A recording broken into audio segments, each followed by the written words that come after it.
Oh, God, you guys are going to kill me. Okay, so... This is totally the beginning of the show. It's totally going on the bloopers reel. I'm just saying. Fine with it. Okay, time to get serious, if I even ever know what that word means. Why so serious? Alright. Serious. Okay.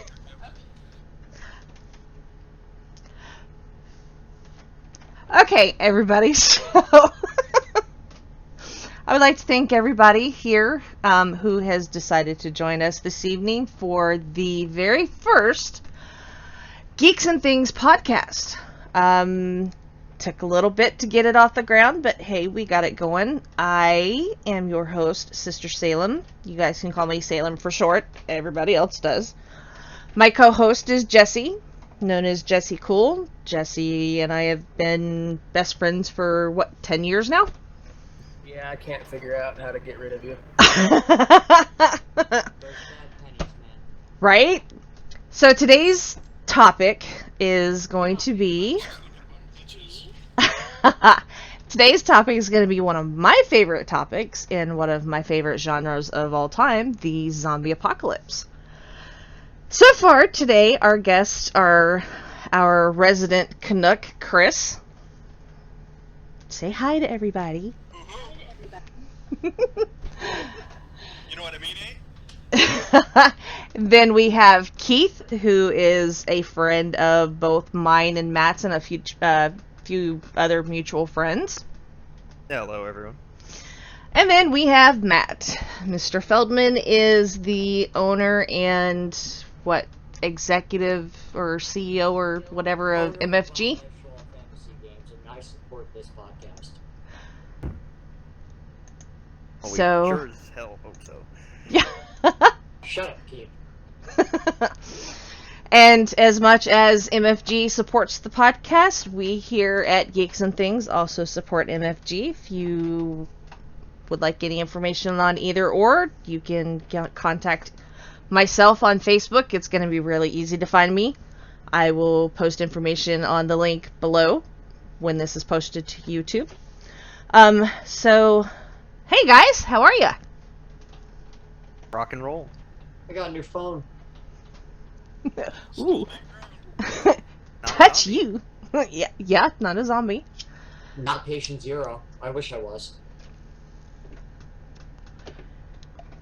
That is actually an entire podcast all on its own because of that whole series that Cabin Fever, just... Which I guess in a way, if you wanted to really kind of look at it, it could, be shifted into a zombie movie, but they didn't go that route. They just did it as a killer plague. So, anyways, my favorite genre is and has always been the genre of horror. I'm a hardcore horror movie fanatic. My favorite genre in the horror genre itself has always been zombies. The very first zombie movie I ever seen, I was like 6, 7. It's a very obscure movie. I don't remember the name of it. I just remember that it was in the middle of the jungle, and it was a group of scientists or whatever found this indigenous tribe, and this indigenous tribe would kill people, and those people would come back to life. The scene that actually in my mind sticks out of this movie is the fact of the very end where one of the main characters, it's a chick, don't know her name or anything like that, is riding in the back of a Jeep, and the Jeep is driving away from the village that this indigenous tribe is in, and she sees one of her research mates as a zombie. That's what got my interest in the genre when I was a little kid, and then it just went all, I was hooked from then on out. And then, you know, as I got older, George Romero is the father of the zombie genre, and things just progressed from there. As far as what my favorite is now, I am a diehard Walking Dead fan. Contrary to how not popular it is with a lot of people, I love the Resident Evil movies. Even though I think they should have stopped at the third or fourth one of the two. Third. Third? Yeah, but they're now coming out with the fifth one. So, Okay. I don't want to live on this planet anymore. they are coming out with number 5. I think it's going to be either later this year or 2017. I'm not too sure. I'd have to check imdb.com about that. But, I'm okay with this just because Mila Jovovich is fucking hot. Yeah. so, Would definitely drink her bathwater. I'm quite sure if she ever hears this podcast, she would probably be a little creeped out. No, if she does, she needs to hook a man up with some digits. So we'll kind of go around the, round table here for the first, few minutes and kind of start with Jesse since he is my co-host. What got you into the whole zombie genre? Believe it or not, it was not the original Night of the Living Dead. It was after that, after the black and white series. I remember watching one of those when I was a kid, and I was just like, yo, this terrifies the fuck out of me. I want to watch it again. Nice. And Chris? Me, I'd have to say, Jesse, you're a little younger than I am, so I'm going to go with the original Night of the Living Dead, plus a couple of episodes from the original Twilight Zone, plus an episode from the show Dark Room, if you guys don't remember that from the early 80s. I do not. I've never heard of that one. I have, even though I'm probably the youngest here. Keith, what got you into the whole zombie genre? Well, my uncle was a bit of an a-hole and tied me to a chair when I was 4 years old and forced me to watch the original Night of the Living Dead. Oh, Jesus. Since then, I am probably the only person in this podcast who has an actual phobia of zombies. I am so gonna do that to my children. Jesse, your kids are going to already be scarred enough as it is. My kids are gonna grow up tough as shit because I'm gonna have a son. I'm gonna name him Molly. Molly. Yep. Well, yeah, could you imagine getting the shit kicked out of you by a boy named Molly and having to explain that to your friends? Oh, God, you and Johnny Cash have a lot in common. And Common? Common. Common. I thought you said cabin. No, I meant to say common, but it came out weird. You guys have a lot in cabin. And Matt, when did you first become entrenched and obsessed with the zombie genre? Matthew, we're talking to you. Yes, I know you are. Despite the fact that I am the youngest one here, I actually do, with Chris, it was the original Night of the Living Dead. Some old episodes that my mom had on VHS, and the original George Romero, not the remakes, the originals that he made. Mm-hmm. And I was just hooked from there. Like, the idea of the world ending and society breaking down, that was just so cool to me. True. I mean, if you take a look at a lot of not even just the zombie apocalypse, movies, but post-apocalyptic movies as a whole, it's always going to be a breakdown, some kind of breakdown of society and government, and I don't know why it's always centered on the U.S., but it generally is. And the series that I'm actually about to bring up it has a lot of controversy as to whether or not it's truly a zombie movie or not. It's the only one that I have personally ever seen not filmed in the U.S., which was 28 Days Later and 28 Weeks Later. Technically zombie movies. I agree. But is it really, though? it's humans with a mindless urge to spread the disease. Yes, but you that know, does whether not it's specifically denote a zombie. A zombie must be somebody who has died and then come back. Right, Yeah, and I then think they had more vampiric tendencies than zombie tendencies, to be honest. right. Well, I mean, and a lot of the reason why the 28 days weeks later, series is so controversial is because zombie fanatics like myself, we say no, it's not a zombie movie. Why? Because, like Jesse pointed out, they don't die. It's a rage virus. It's not something where these people get bitten, die, and then come back. It's just like if you watch the very first one when the dad of the little girl, he looks up and he gets splashed in the eye right, with some contaminated blood. or whatever, Yeah, and he turns within 30 45 seconds. right. Doesn't really, by technical definition of the word zombie, he's not really a zombie. I mean, it's Well, yeah, a well, I get virus. that. There's also a whole bunch of other movies. World War Z, just to be the first example off the top of my head. Same thing. It's a single bite, takes over your body. It's a virus that induces rage because it's trying to populate itself. It's trying to find the most healthy host that it can infect. It's similar to the rage virus, and but the people that they don't die. It's not like they're corpses, reanimating. So Right. something that's literally World War Z, World War Zombie, not a zombie movie. If you're gonna go by that explanation, but I agree with you, and I have my own thoughts about it as well. So Right, exactly. So, I mean, it's World War Z, you're absolutely right, is the same thing.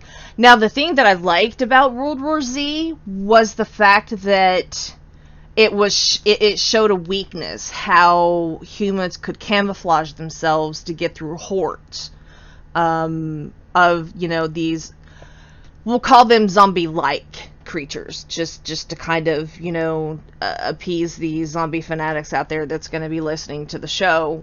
It allows them.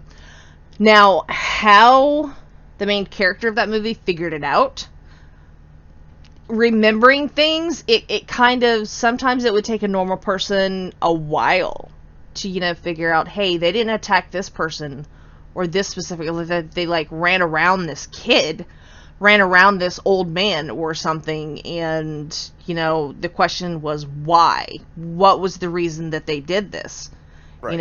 And how did he figure out that these people had some kind of terminal disease.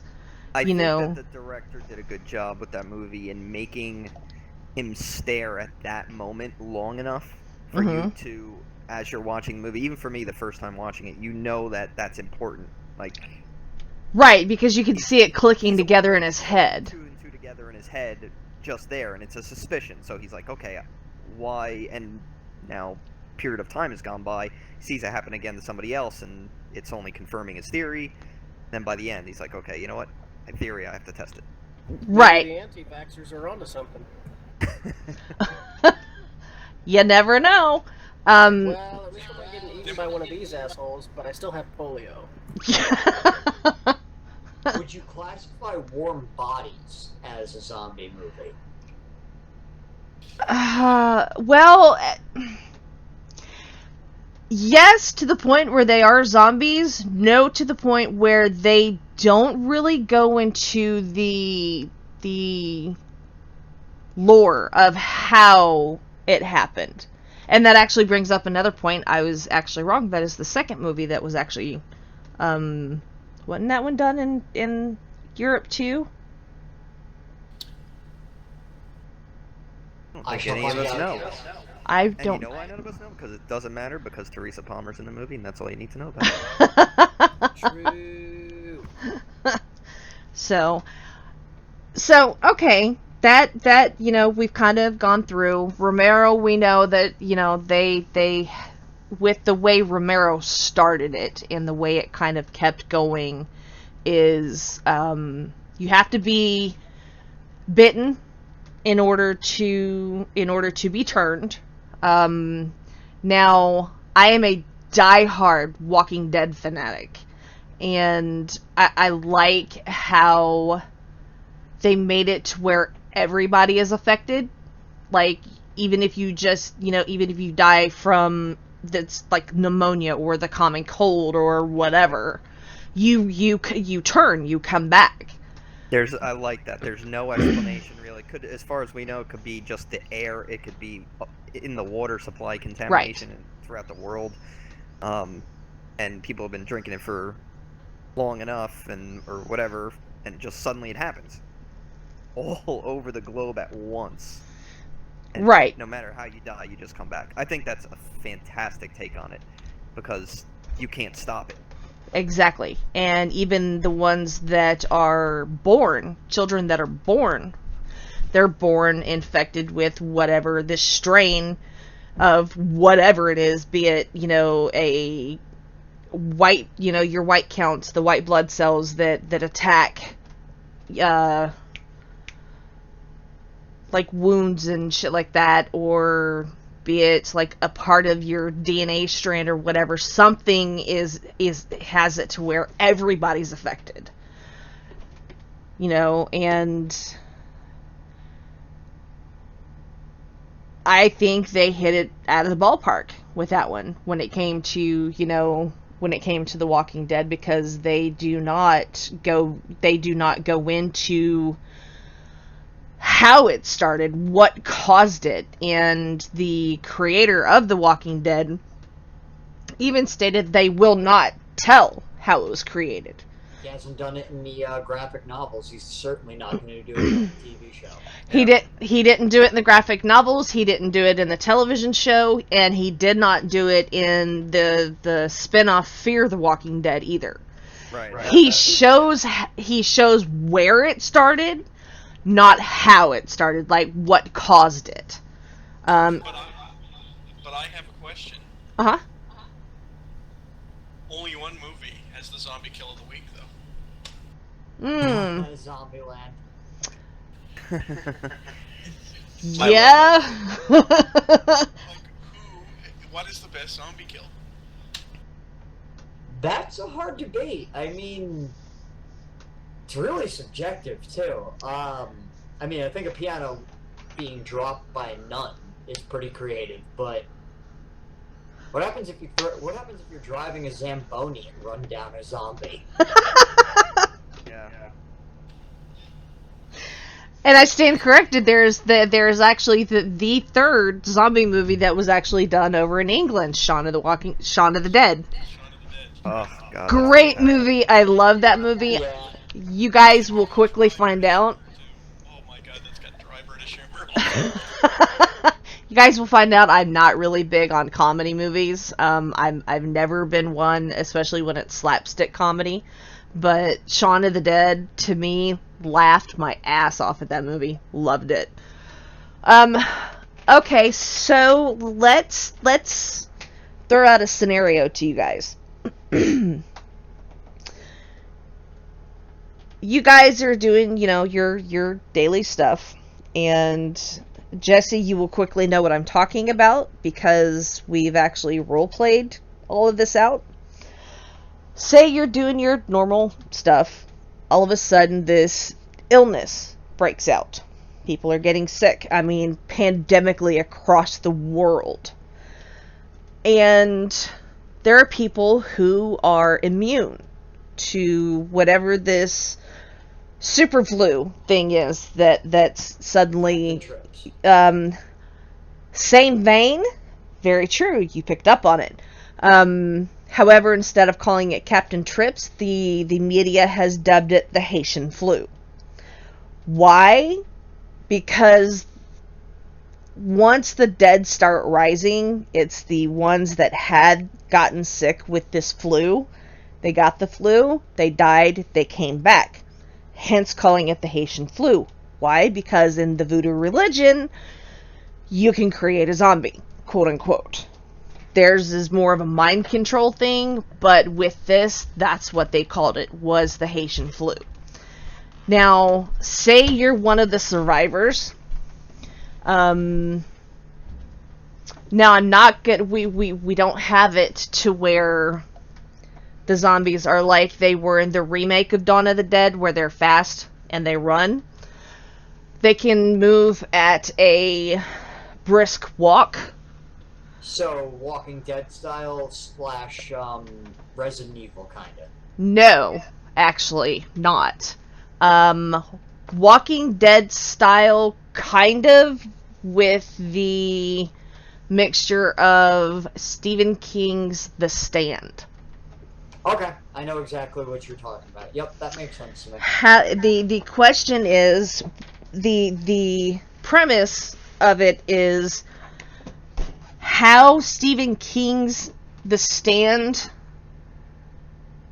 would have happened with it being mixed with the zombie genre. You have this super flu that comes out, gets everybody sick. You have the ones that are immune, who cannot get this virus, that are the survivors. However, even the survivors can still be turned, because it goes from being airborne to bloodborne, in the blood or in the saliva. You get a bite, even if you're immune to the original flu. If you get a bit, you can turn. First question is, your best friend gets bit. What do you do? Well, do we know how long it takes to turn? It can take anywhere from 2 minutes to 2 days. He dies. Yep. I gank a bitch. Okay, Jesse? I'd give 1 minute to... Sorry, Jesse's turn. Sorry. No, you're fine. I'd give him or her or whoever time to, I guess, kind of like a last rite, say your prayers if you're a person of faith, and blah, blah, blah, and then when everything's done, sorry, Charlie. Bullet to the head. Well, I would probably need to save the ammo, so I'd probably use an axe or something. Okay, I can see that. Okay, so... Keith, what were you about to say? If they're a close enough friend, it depends on your situation. Are you locked up in your home? Are you, it's an environmental situation, honestly. So, for me, I live on the second floor of a house. If we know that there's, these zombie or Haitian flu people coming up and they're, near the house, I'd say, look, you got 2 minutes to go out there and take out as many as you can. Here's a spare, weapon. You're gonna die anyway. See what you could do to help me out. And then, if they're not willing to do it, it's like, then, gotta take you out. That's it. That's how I'd want to go. Shit, strap me up with explosives. Yeah. Take out a bunch of them. Yeah, ain't I gonna can do see that. shit anyway, so... I can't disagree with that logic at all. I'd probably just, without my friend knowing, I would just take him out, back of the head with some kind of blunt instrument, because I don't want to waste the ammo. Whoever said that they would save their ammo, I agree with them.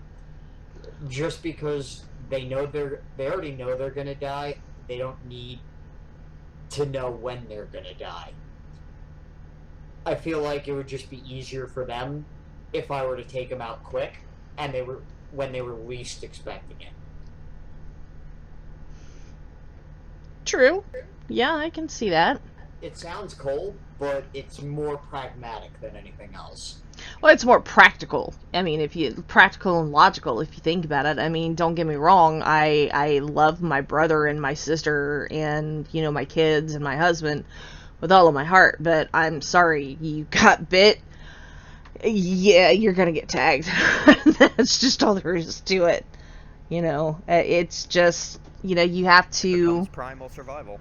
Yeah, it goes back. It sends the human species... Or, let me rephrase that. It sends the humans as a species back to survival of the fittest, basically. Or does it just reset the human society as a whole? I think it sends humans back to their natural state. Of being savage and... Yes. Yeah.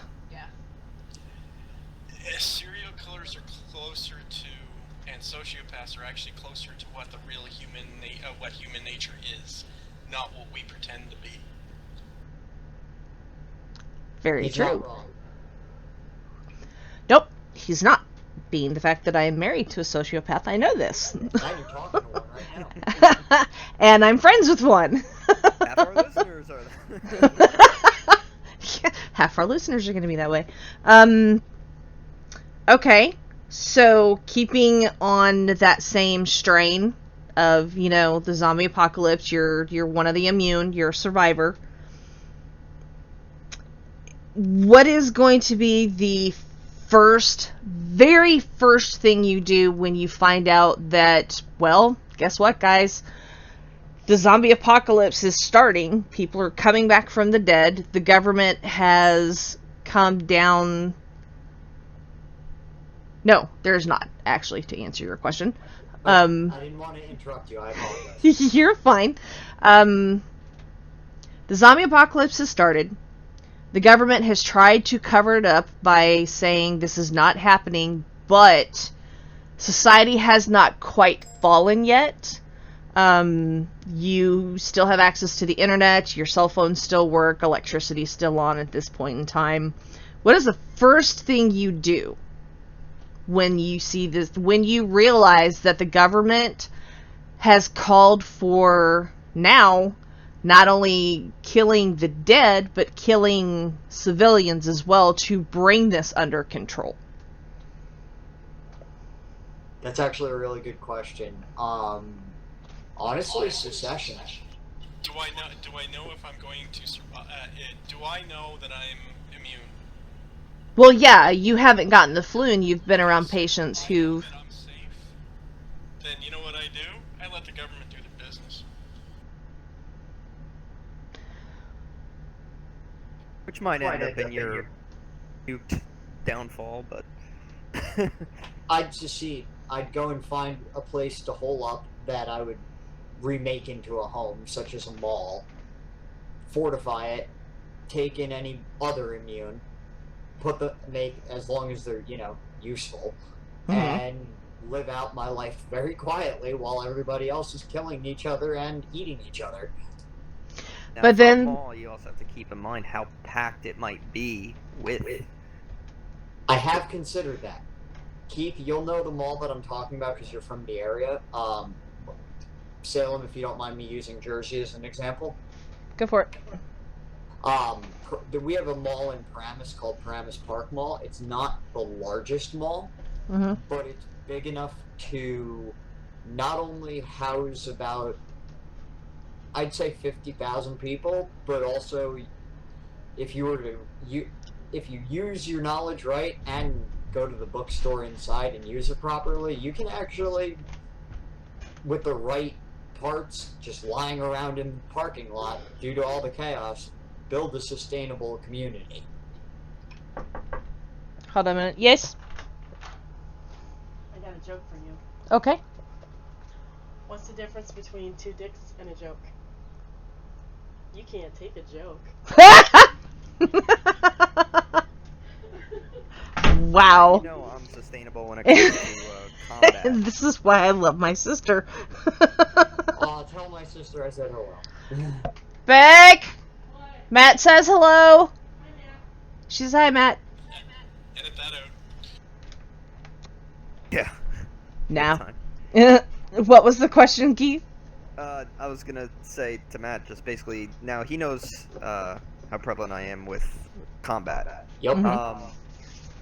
I would not go to a mall with Zeds around. Now, that might just be my personal phobia because of it, but while I understand a mall would have the most supplies, readily supplies, but you don't know if they're going to be gone by the time you get there. You don't know if you're going to hit just that dead stop car traffic on the way there. What's going to happen? Well, why bother using a car in the first place? I mean, sooner or later you would run out of gas anyway. Sure. I mean, it's just to get to your location faster, but... My problem with a mall is you don't know how many other people are there, and most malls have too numerous of entrances and exits.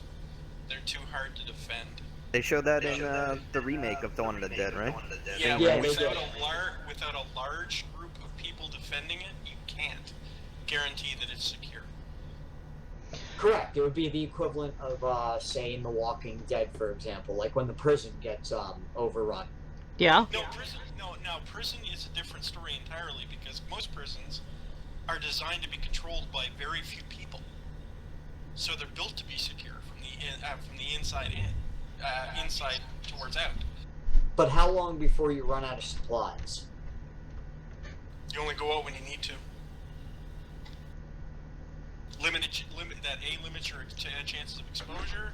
Plus, limiting the chance of running into other people who are going to kill you for your own supplies. Humans are really your worst enemy in a zombie apocalypse. Exactly. And you don't know what anybody else is going to do unless you know them personally. You The guy can't calls his trust boss and says, "Hey boss, what's the difference between my job and your daughter? I'm not coming into work today." Trusting another human being with your life if you don't know who they are is probably the biggest mistake in a situation like that you'll ever make, and it's the last one you'll ever make. We all learned that from The Walking Dead. Thank you very much. We actually did. It's probably the... I don't know if you guys play video games as much as I do, but there's a Walking Dead video game series by Yep. Telltale Games. Yep, I played it. I have not, sadly. The story, the Clem. way that they put it together is unbelievable, and you get attached to these characters, and you have a choice in every decision, you know, whether you're going to do this or that, and you realize, holy crud, that the human interaction is so dangerous in these situations. Like, who can you trust? Maybe 1-2 people in your state? Like, you know what I mean? There's very few, and even family betrays each other in these kind of situations because it is that survival of the fittest. Everybody's just afraid. And that's why I feel like if you have a family, I live on the 2nd floor, I would destroy the staircase, fill up my bathtub with water, and just wait it out as long as possible before starting to head out for supplies. Okay, so that being the case, you say you find a place, you know, because you're gonna have to start venturing out further and further, Right. To go through and find supplies. I mean, it's just kind of one of those things. Now, the question is, how long do you wait with, you know, you having to go out further and further and further to find supplies till it gets to the point where you can't find any more food? And luckily, living where I live is just so easy. I can walk outside and hunt. True. But then the question then turns to, okay, the zombie apocalypse has happened, and you have a choice. You know that there are 2 safe zones. 2 of them. One is in the south, one is in the north. Which do you go to? I avoid either one. Because if you go far enough north and get to the part where you're getting into, like, you know, the northern Canada. well, it's Antarctica in essence. No, you mean above the tree line? Yes, like the North Pole where it's constantly cold. Basically north of 60. Yeah. So you know that there is a safe zone set up in the spot where it's completely cold, to where you know zombies are gonna freeze. Being that I've been up there, Mm-hmm. they're not going to have a safe zone up there, and I'll tell you why. It is nearly impossible to live there year round. Read most, you know, we can do ice fishing only, but there's no crops. You know, unless you got greenhouse. No, you could hunt. Hunt up there is not a problem. Meat would not be an issue. The issue would be, because I mean, you got polar bear, you got elk, you got caribou, you've got meat. Wouldn't habitat be an issue? What's that? Habitat, like your own living area. Well, I'm referring just to how humans survive that far north. I mean, you go up so far as like the most northern settlement in the world, permanent settlement year-round in the north is in a place called Alert in the Northwest Territories in Canada. It's 70 below zero Celsius there in the middle of January. Skin freezes in less than 3 minutes. No fuel means no heat. You don't have oil refineries producing fuel. You can't live up there. No trees to be able to cut down There's for. no trees up there. It is Yeah. tundra. So the whole idea of them coming north, but here's the thing. North of probably anywhere where it really snows, so northern US, southern Canada, are going to be remotely safe during the winter anyway, because how the hell are they going to move around when there's 6 feet of snow on the ground? True story. And But- I mean, I live in, like, I'm only an hour away from Maine. And Oh, so it's- you're by May, MT. Yeah. So I get, annually we get like 12 feet of snow. True, but then we'll go opposite. What about going down to the south? Say somebody created something, either in Texas or Florida. Again, you're putting your life in the lives of other people's hands. Yeah, he's not wrong. I mean, especially in Texas. Come on, this is the same state that used to hang the Mentally ill. Yes, I was trying to find a politically correct term. Right. There isn't really one. Wouldn't run low on ammo though. No, In no, the state of Texas, no, you wouldn't. It'd take a while before you ran low on ammo in the state of Texas. I'll just get a green herb. I'll be fine. Yeah. That's the green and red. We're good. And Jesse, your thoughts? The most logical thing in my mind would be, not to go one direction or the other, but to learn the skills necessary for the area that you're in. For example, I live way out in the sticks of Mississippi. I see maybe 20 cars a day go by my house. I've always been into reading like survival books. I'm always doing bushcraft stuff. I'm not going to have to worry about going up north, because, well, I'm way down here in the south. South of me, like way south of me, is the Gulf of Mexico, so I've learned what would be necessary of me to live in the area I'm at. I know what plants I can eat, I know what plants are medicinal, I can hunt, I can fish, I can do this and that. I know how to set up perimeter alarms, traps, all that other stuff. It's not so concrete as, well, if shit hits the fan, everybody go to a mall or a Costco, or everybody go up north where there's 6 feet of snow. There's going to be dangers no matter where you're at. So the best thing to do would be to mitigate that danger as much as possible in the area you're in and try to survive there. Okay, so then the next question, logically to that analogy, would be, what do you do when a herd of, say, 2,000 zombies come walking through for whatever reason? 2,000 rounds of ammo. I got a better one. Everything I need, I can carry on my back. I just move. So nomadic lifestyle for you then, Chris? Exactly. Don't stay in any one place too long. I can agree with that. yeah, I can see that, like, as a logical, but then that begs the question of how many people do you allow to join you when you come across other survivors? The people I truly trust, and other than that, you're the enemy. Now, how many of you have family, wives, kids? I do. I do. Are we counting Rachel and my father? Well, Of of course. course. Then I guess me. So here's a pop quiz. What if it's your, family member that's, infected. They die. Yeah, I can't disagree with Chris on this one. I know Unfortunately, we did best friend, but now I'm thinking about it, I'm like, oh man, would I be able to kill my wife? I don't think any different. It's survival. Yeah. I mean, I'm a diagnosed sociopath. I'm not gonna lie about it. If I found out that my father or Rachel in this scenario, I wouldn't even think twice. I would just look at them and go, "Do you want to die? Do you want to die now, or would you rather wait till you're about to eat me? Your call."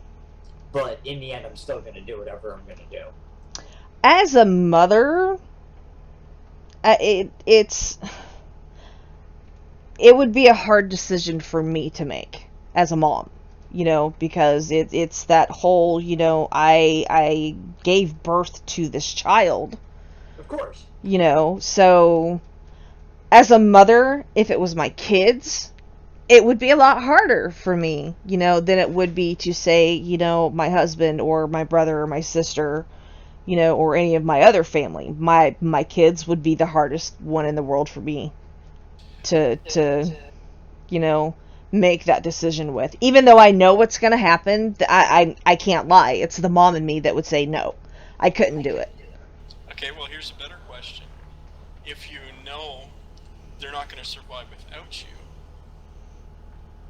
and they're you trying to save them or keep them alive as long as humanly possible, such as with a small child or an elderly person, do you just do the humane thing and put them out of their misery so that you and the majority can survive, or do you put everybody else at risk?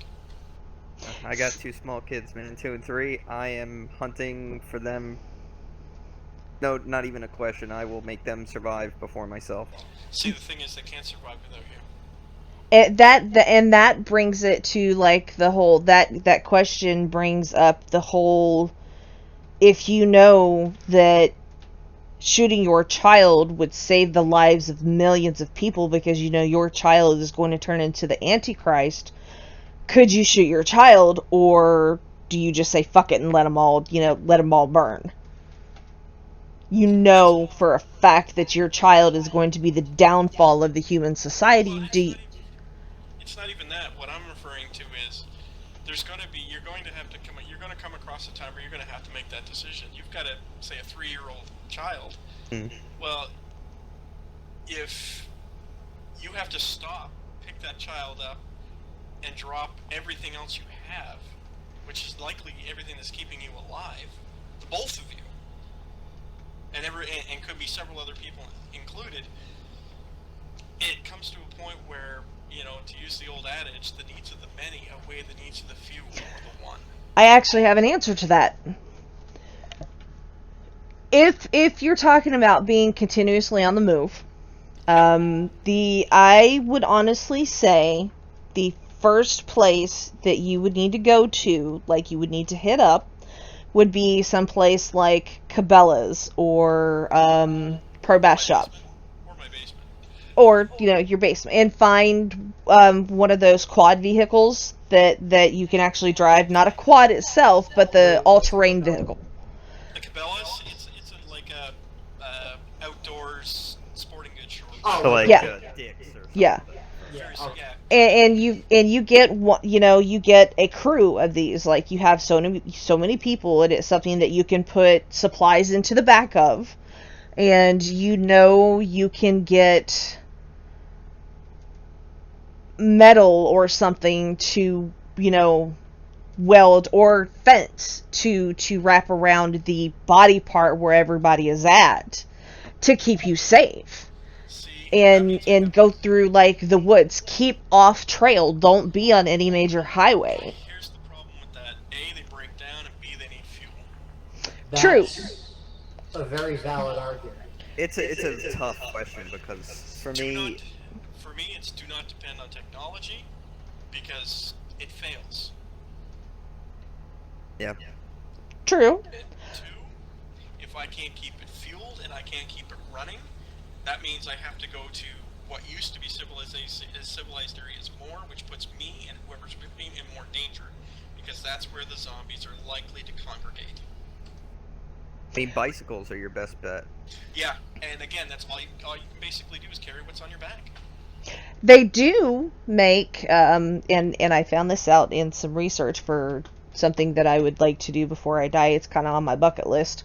They do make kind of like trailers, travel trailers for bicycles. True, but they're only good for paved areas. They'd be no good off-road.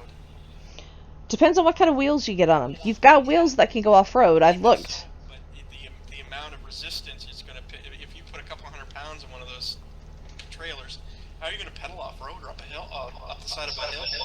I have a question. Okay. We're on the assumption that you can get to these materials, right? Mm-hmm. What happens if those materials are already gone? Then you're fucked. Well, if you're capable of hunting, presumably you would know how to make at least the basics of a weapon. You could easily make something that... I mean, I'm sure everybody here has a knife at home, for example. A knife. Well, Keith, I know you have many, just like I do. That's what I say. I'm not sure which I have more of, knives or guns. Who was the hunter in that was saying that they would do the nomad thing? Me. Okay, Chris. For example, you being the nomad and whatnot, you'd be able to help me out with this one. So survive exactly. So basic survival skills. Assume that you can't get the materials. Exactly. That you That's kind of the way I work. Is everything I can carry on my back. That means clothes, shelter, food, weapons, everything. Because my question is, what happens if you cannot get to those materials? Like, you have no choice but to basically live off the land. Live off the land. Okay. Spear, bow. I can still make those. Traps.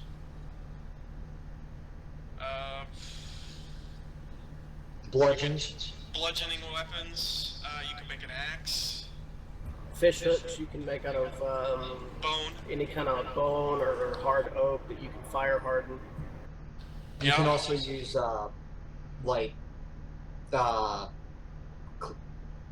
unclogged tubing, as it were, for certain areas for a breathing apparatus if you have to go, get out of dodge, as it were.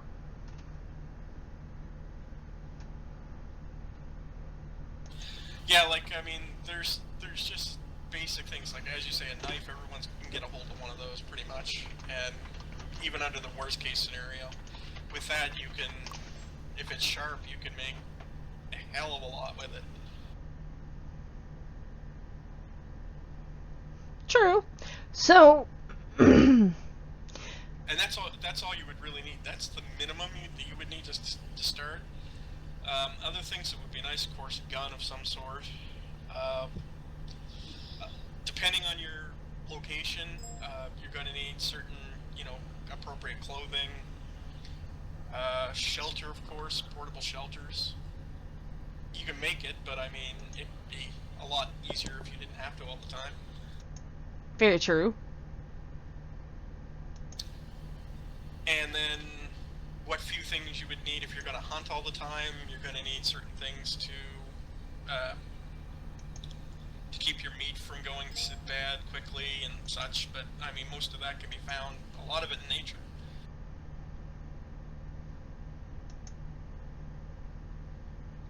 You don't really need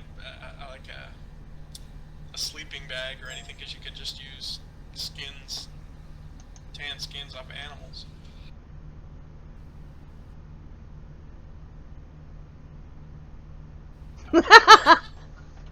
Sorry.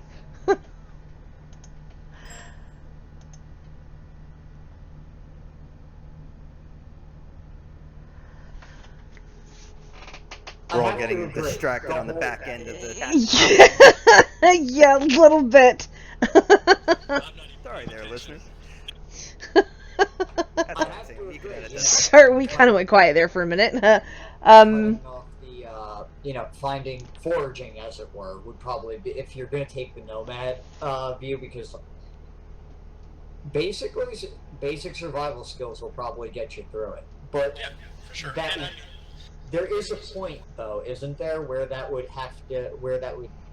conflict, as it were. Like, sooner or later, you're going to run into that problem of what happens when your basic survival skills are no longer viable.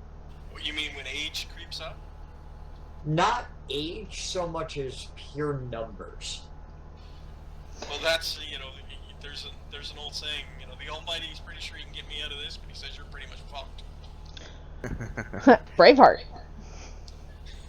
There's nothing you can. There may be times where there's just absolutely nothing you can do, and the only thing you can do is take as many of them with you. Okay, so we have, well, we don't have. I have a logical point of thinking to throw out at you, and this is actually something, because my husband and I have talked about this quite at length over, the last few years. He believes that the zombie apocalypse would only, the world itself, after a zombie apocalypse started, would only last 21 days after the power goes out. Okay, why only 21 days? Yeah, what's the justification behind it would only last for, basically 2 to 3 weeks? 2 to 3 weeks? Well, there's a number of them in the state of Kansas. There's quite a number of them, quite a number of them in a lot of the larger cities. In fact, if you've ever seen...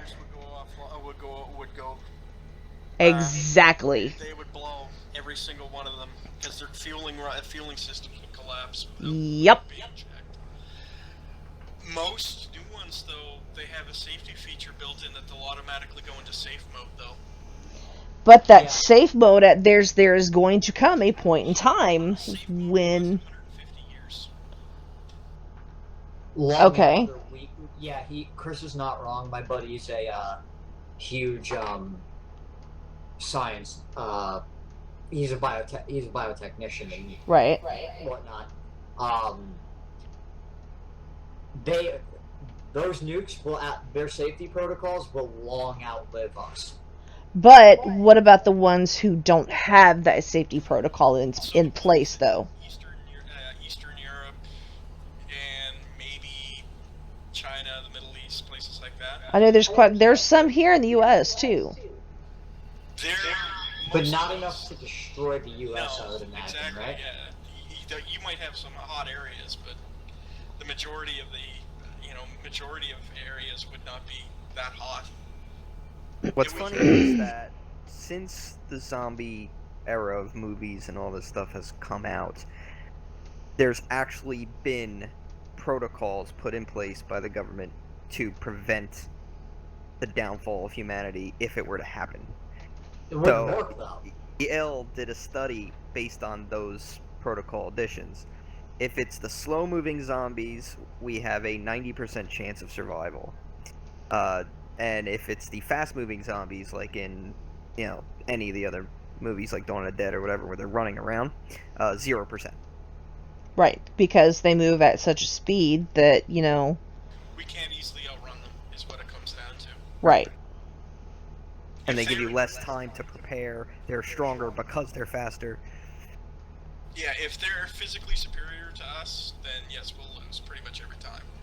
If they're not, if they're equal to or less, we've got a 50-50 chance.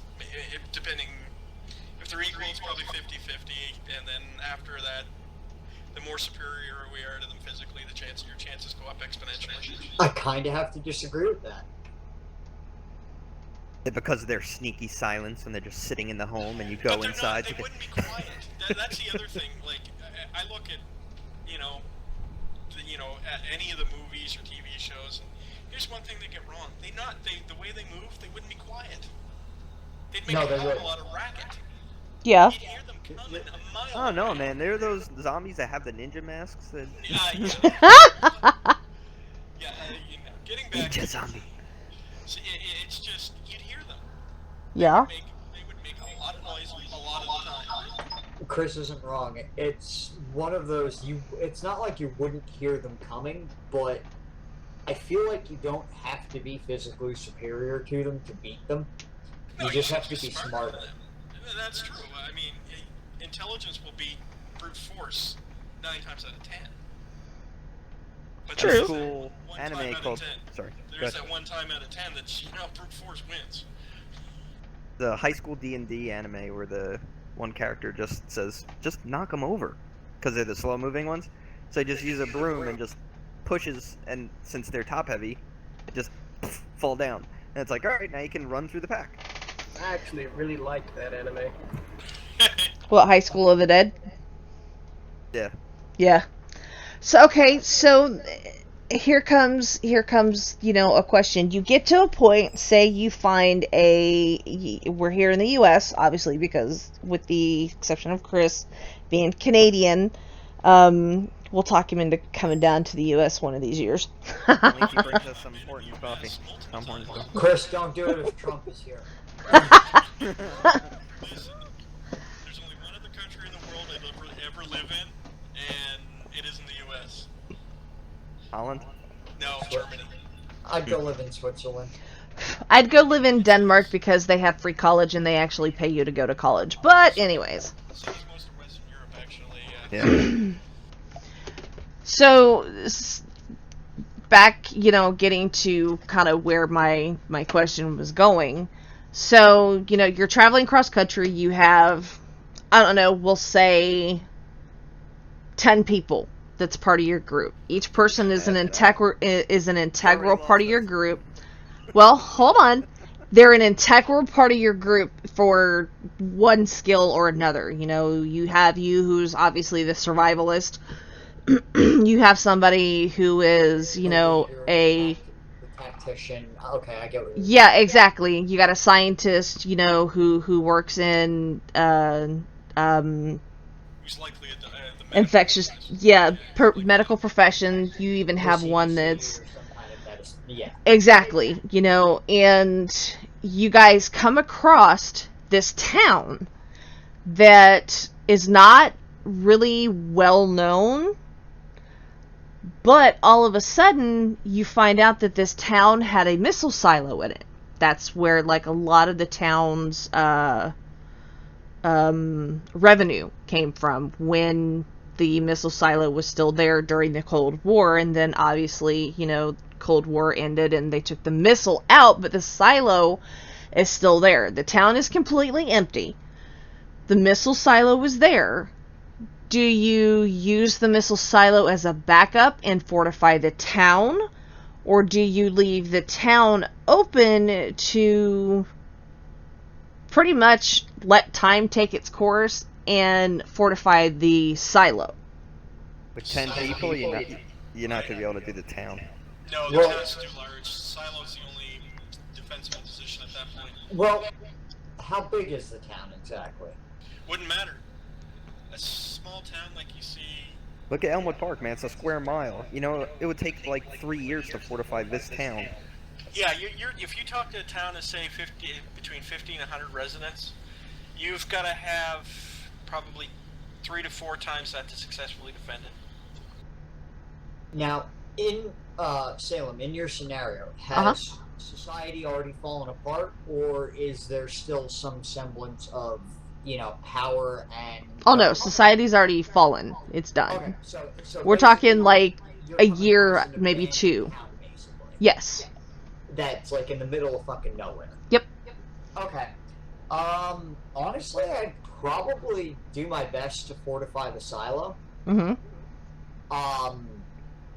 Depends. Is the silo empty, or do we have one of our nukes on safety mode? It's empty. Like, it was emptied out when the Cold War ended. Okay, so it's just an empty silo. You can get in and out. You can get fresh air if you need it, etc., etc. Mm-hmm. The best idea would probably be to fortify it, but stay as long as you have to, and then keep going. Okay, I don't trust but anything that only has a first floor.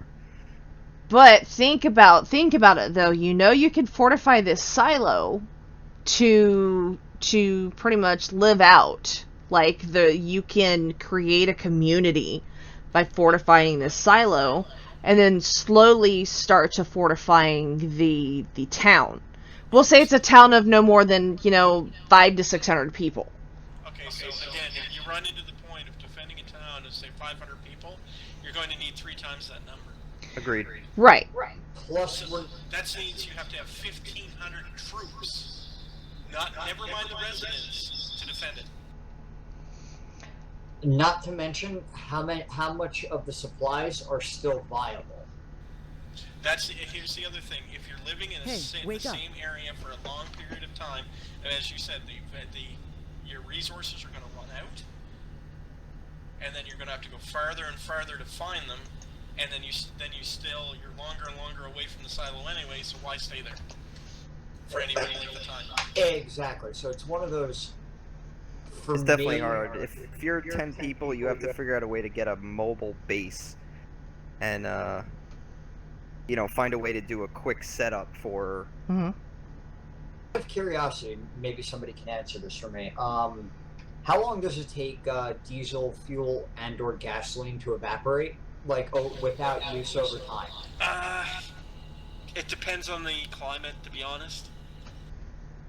Just so for Salem, for your example of this abandoned town, what's the climate of the area?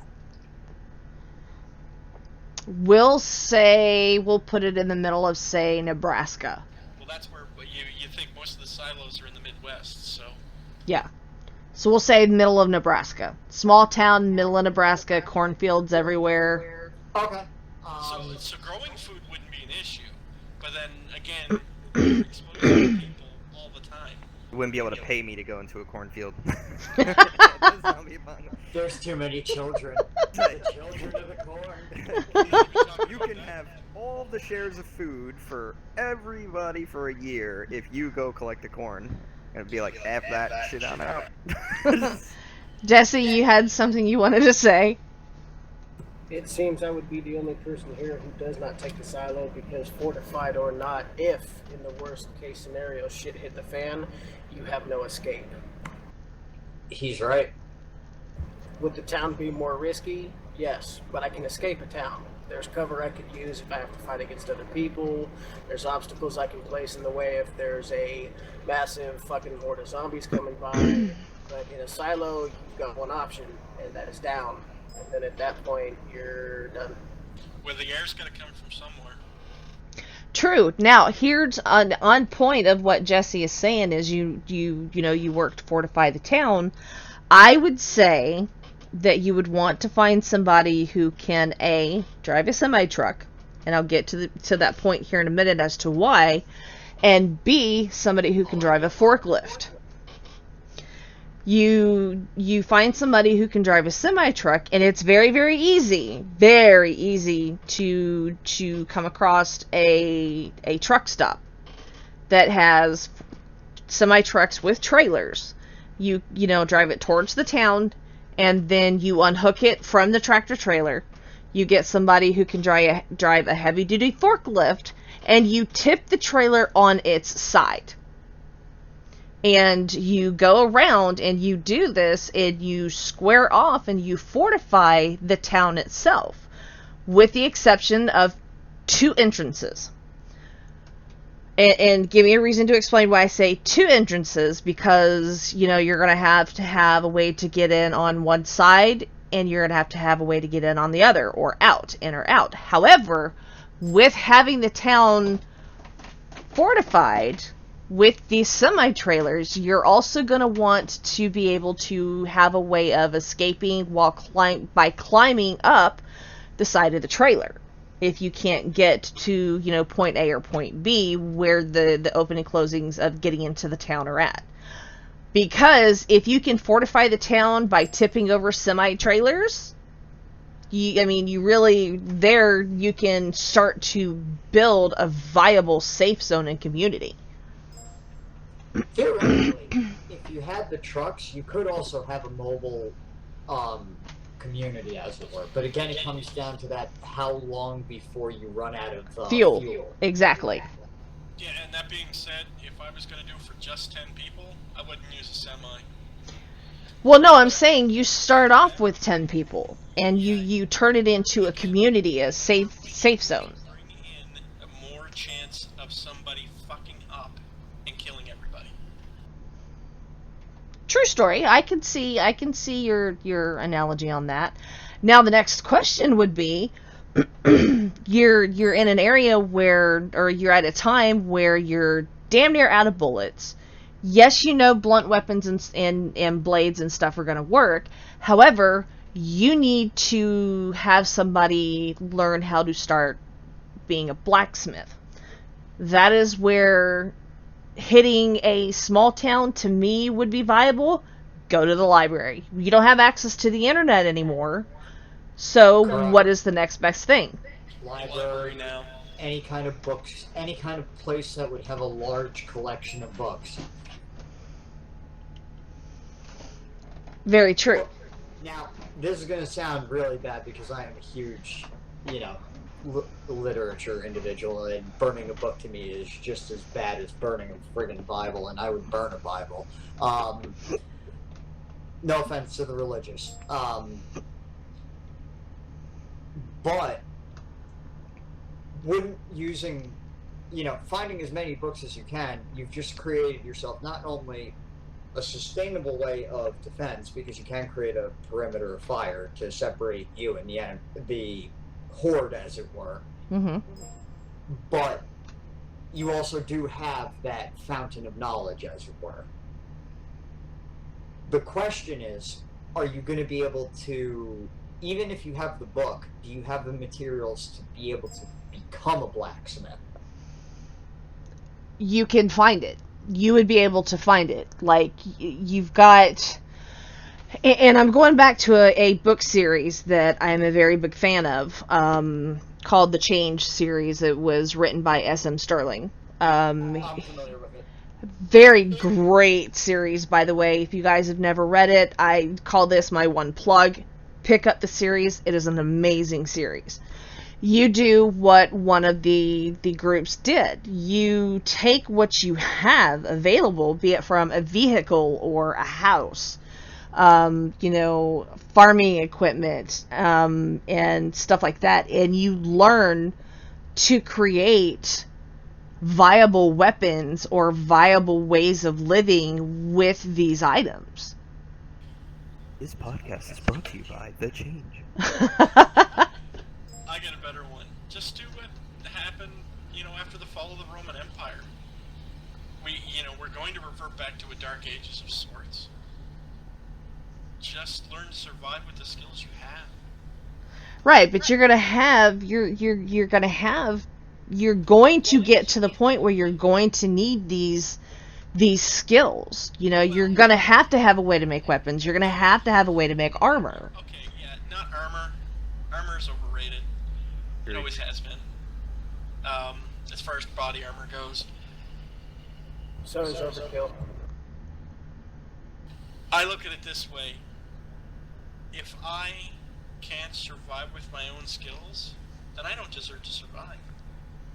But that's not necessarily true, though. I mean, do you have the knowledge to be able to take a branch and know that you can use animal intestines and build a bow?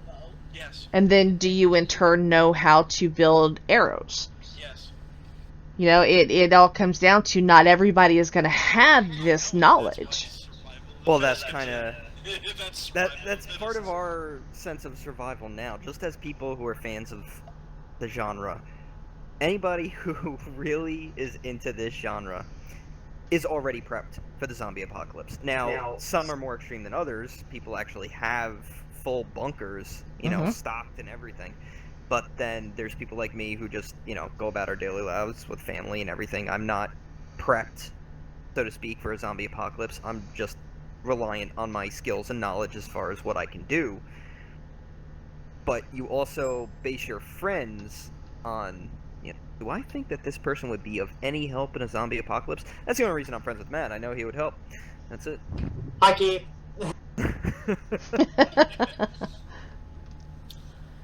No, truthfully, I have... Keith's right. Like, me and my friends, we have talked about the zombie apocalypse, and we figured... out that the reason that I mentioned the mall was because that was one of our scenarios. Because of how small it is, it would actually be easier to fortify it. It's just, again, I'm not sure if it was Chris or Jesse that pointed it out. You have to be able to trust the people that you're with. That was me. Yeah, it was Chris. Chris, you're absolutely right in It's that not regard. just- You It's would not just have to. trusting the people, that they're not going to turn on you. It's also trusting that they know what they're doing.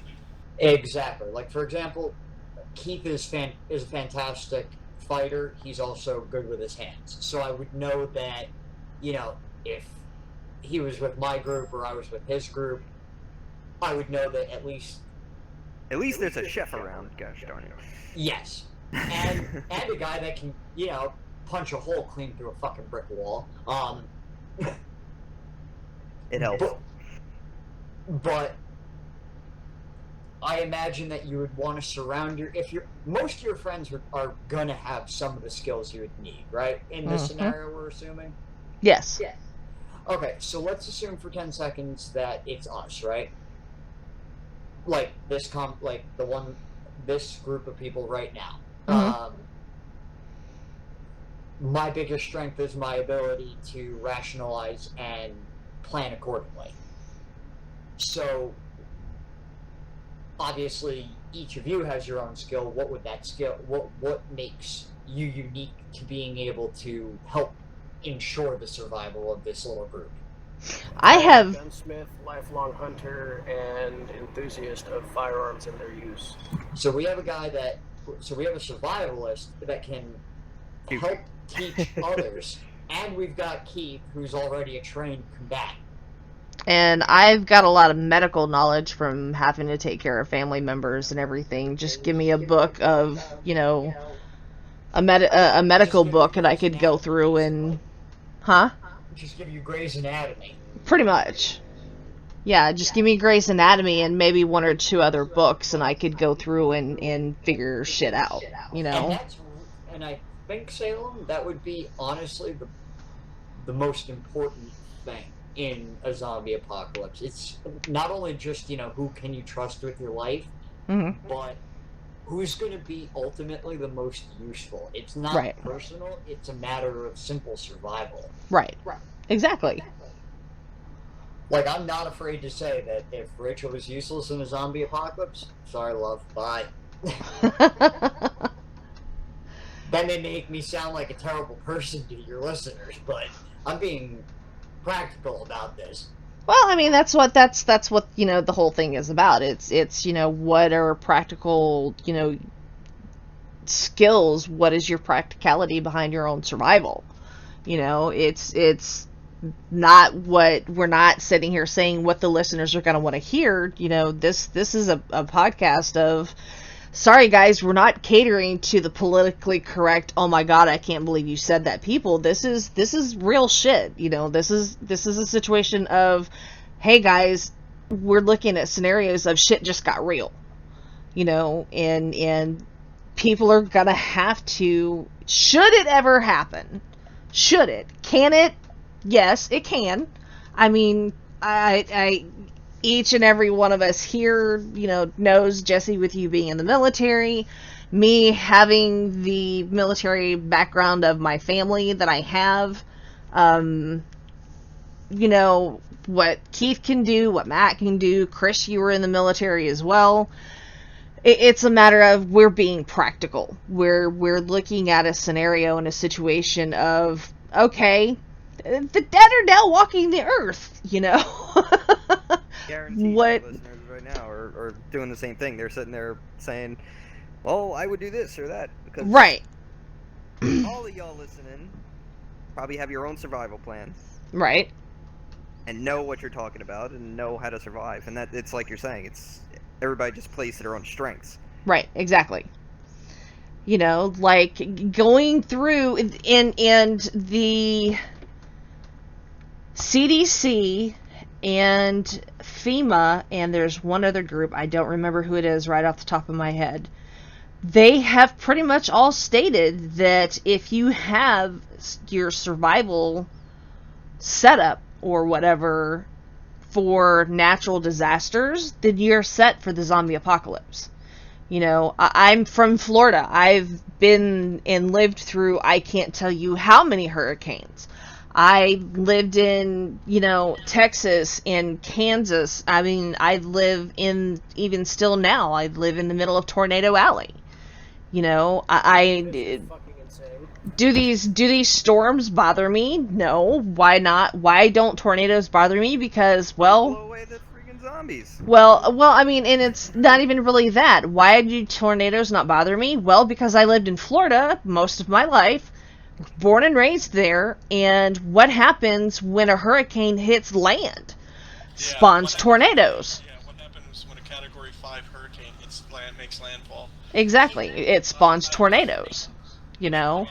On the eastern seaboard, I know exactly what you mean. You know, so if you think about it, and this goes towards the people, you know, who are on the West Coast.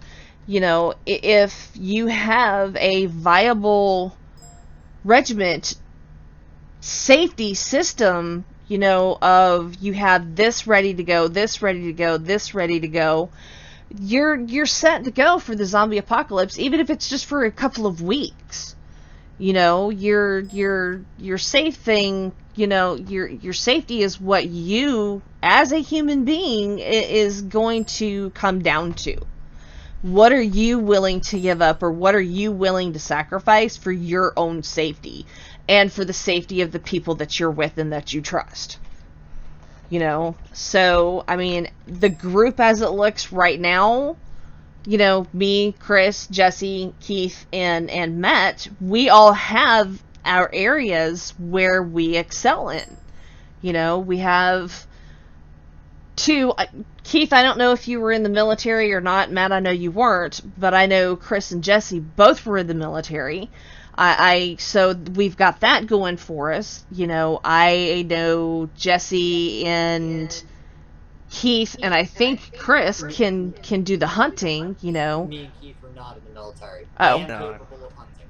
You know, I'm a so... military family, but I was not in the military. Right, and I was in military family too. You know, my dad was in Vietnam, and I have a grandfather that was in the Korean War, and I have a great-grandfather that was in World War II, you know. So I come from a very military... My first husband was in the Army, and my husband now is a former Marine. You know, it's kind of one of those things where, you know, we would each bring to our group a specific type of skill, you know. Do I know how to hunt? Do I know how to shoot a gun? Yes, I do. I'm from Florida, and my mother's family's from the hollers of Kentucky, so, you know, I come from a bunch of hillbillies. And learning how to shoot is something that I did when I was a kid. Do I personally like guns? No. Do I know their usefulness in a situation like this? Well, duh, yeah, I do. You know, but then you take a look into, you know, you go into the whole, you know, aspect of who's got what skill, and you know, if we meet you coming across, you know, while we're traveling from, you know, point A to point B or whatever, and, you know, if you have a viable skill, okay, we may have you tag along for a while to see whether or not you fit into the group. If the group dynamic is okay with it, then, you know, cool, you're part of the group. And Keith, thank you very much for being on the show. We should be here for a while, if you get a chance to come back. If not, I will talk to you later about the next show. Or the Amish, Jesse. Or Sounds great. I had a great time being here.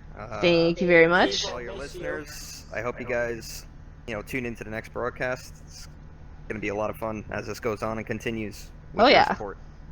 Yep. I'll miss you, and please hire me tomorrow. Matt, Jesse, good talking to you guys. Chris, nice meeting Later. you. Likewise, brother. Be easy. And Take send care. me my regards to Bonnie, man. Will do. Bye, guys. Rest assured that when it comes to the hunting portion, I have a 7 mag with scope corrections out to 1,000 yards. There is no animal on this planet I cannot kill. You know, and I know how to shoot. You know, I know how to shoot a bow. Been a while since I've done it. so I could probably use a practice, but I know how to shoot a bow. You know? My expertise lies in hand-to-hand combat. Now, the great thing about a bow, though, is you don't have to worry about ammo too much, because you can just go pick it up. Yeah, exactly. You know? What happens if you're firing into a crowd of them? Are you really going to go running for those? Hell no. No, but I was referring to her practicing. Yeah, right? That's true. You don't need time on a range, you just need time on a roof. Exactly, you know. So I mean, it's you have to take a look at the dynamic of what are you going to bring to your group that you're with. Do you have the viable skills for them to keep you in the group or cut you loose? You know, it's you can only stay in one place for so long, agreed, until you finally get to that point where you're like, okay, we need to kind of, you know, start settling down. We're getting to the point where supplies are slim to none. You know, we need to settle down to a point where we can start farming and build up a wall of some sort of security. Would mountain territory be good for that? Yeah, but you can't grow anything there. Like, you can't grow anything like, say, Colorado, anything like that, like in their mountain range? No, I mean, that'd be like trying to grow in the, anywhere in the Rockies. I mean, it's too Yeah. It's too high. It's too cold most of the time. The growing season would be incredibly short. If I may, that all depends on what area of the mountains you're in. I grew up in Oregon, as I'm sure Salem knows because she lived in Oregon for a time. You can farm at high elevation. It's a lot more difficult. You're very limited at what you can grow, but you wouldn't be completely up shit creek. Very true. That is very, very true. Oregon, most parts of Oregon are 30,000, not 30,000, 3,000. 3,000 feet above sea level. Yep, that's very true. You can. So, I mean, it's just, you take a look and it's a matter of, like I said, you know, what is your skill? I was only using Colorado as an example because I wasn't sure. I'm not from Oregon, so I wouldn't really know that much. I'm only thinking of the, between Alberta and BC.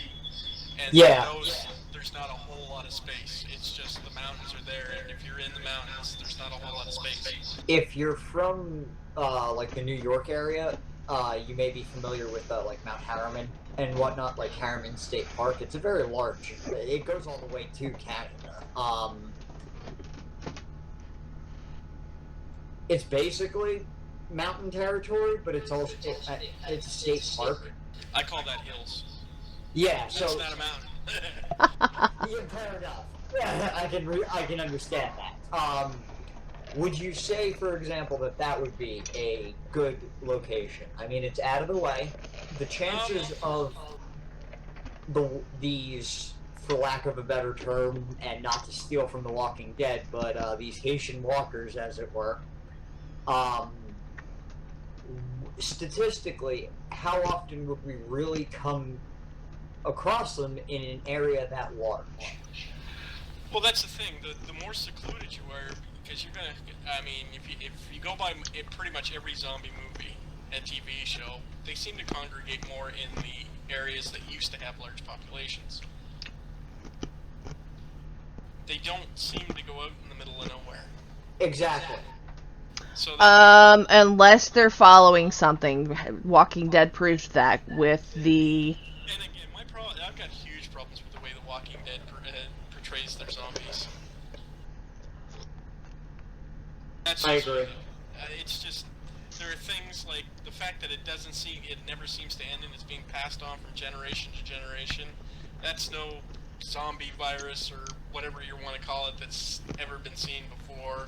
I mean, they're taking the genre and they're kind of putting it on its ear.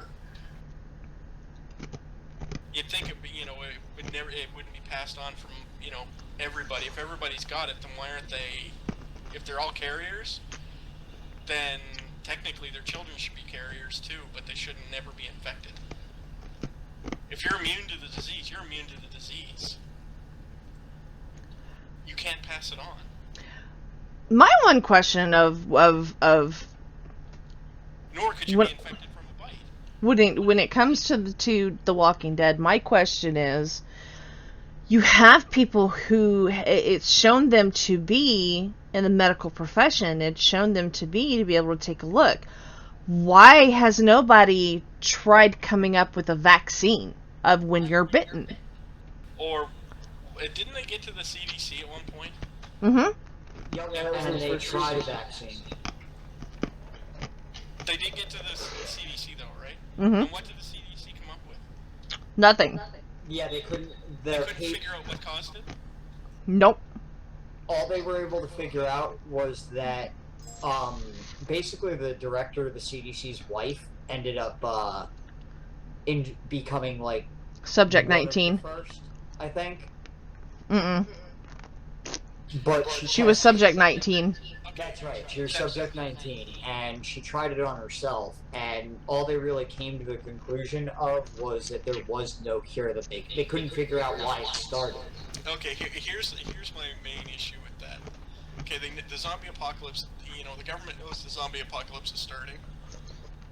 Do you not think they would lock scientists and doctors into one underground bunker or another, which pretty much every country has, with years and years of food stores and power and everything else, and not let them out until they figure it out?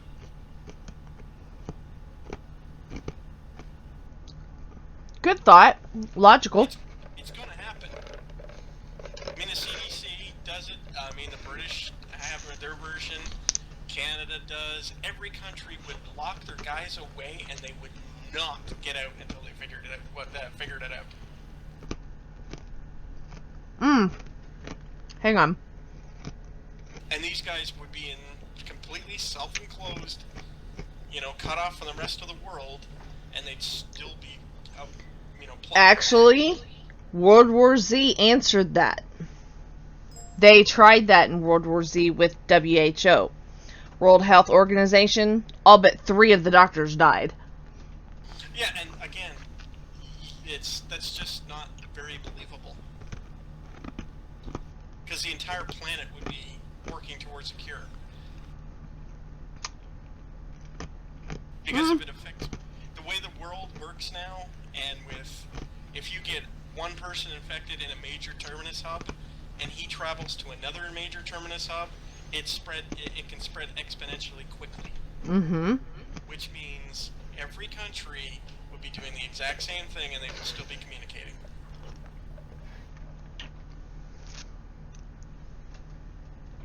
But then at the same time, what if, like in the movie, what they said is true? Jerusalem built a wall for a reason. Yes, because of, other people who think Jerusalem belongs to them. Yeah, exactly. They built it out of necessity, not out of desire.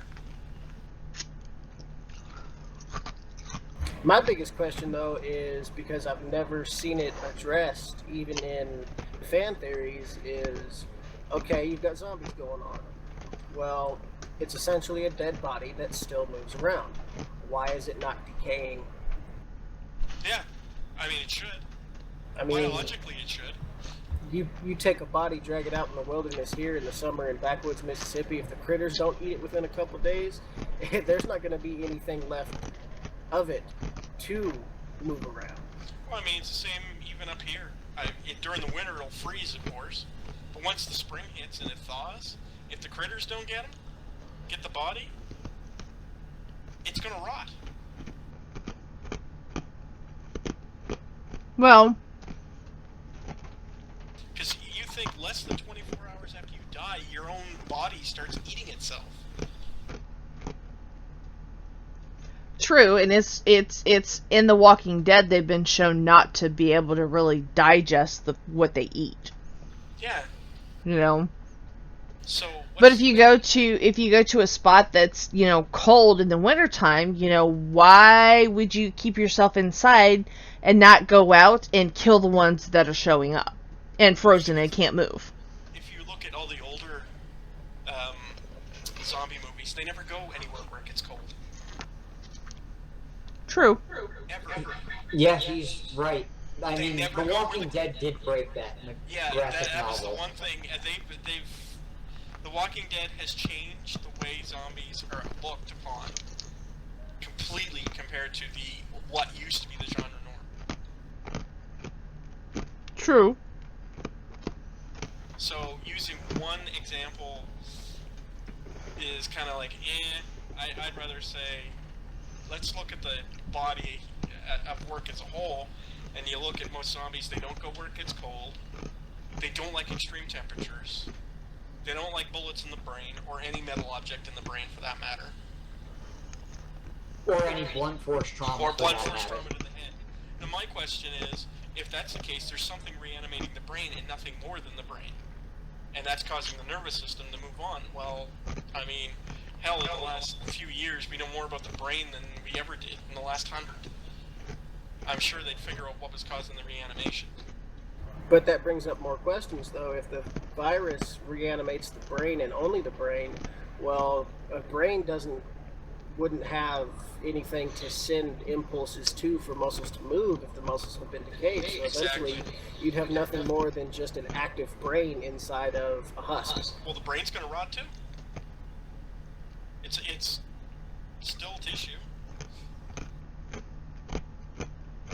So, Well, realistically, you're not going to have a zombie for that long.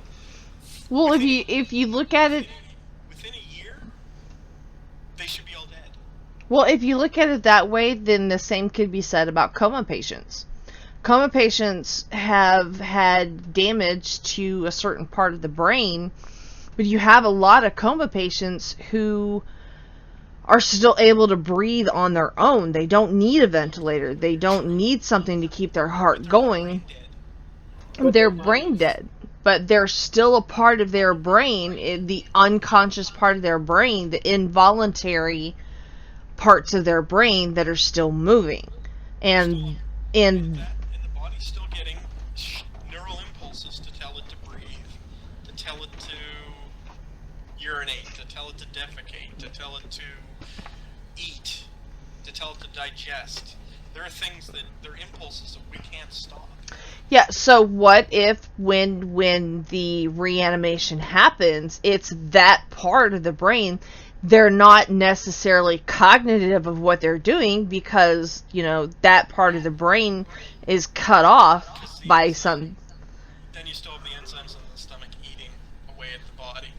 Yeah, the difference is a coma patient is still alive. A zombie is dead and in a state of decay. Yeah. Well, that's what I'm saying, though. If you take it to where, granted, yes, they're dead. A coma patient is, by definition, somebody who is, quote-unquote, brain dead. No, brain dead is different from coma. Coma still, the subconscious is still active. Brain dead means you have zero neural activity. He is correct on that. Okay, I'll concede that point. So if that's the case, then no, then they shouldn't, nothing should work at that point. Well, consider this. We've been considering The Walking Dead as the primary example, but let's go back a little bit, and if we're going to focus on, the physiological aspects of it, we don't know what caused it, right? Right. Mutation virus.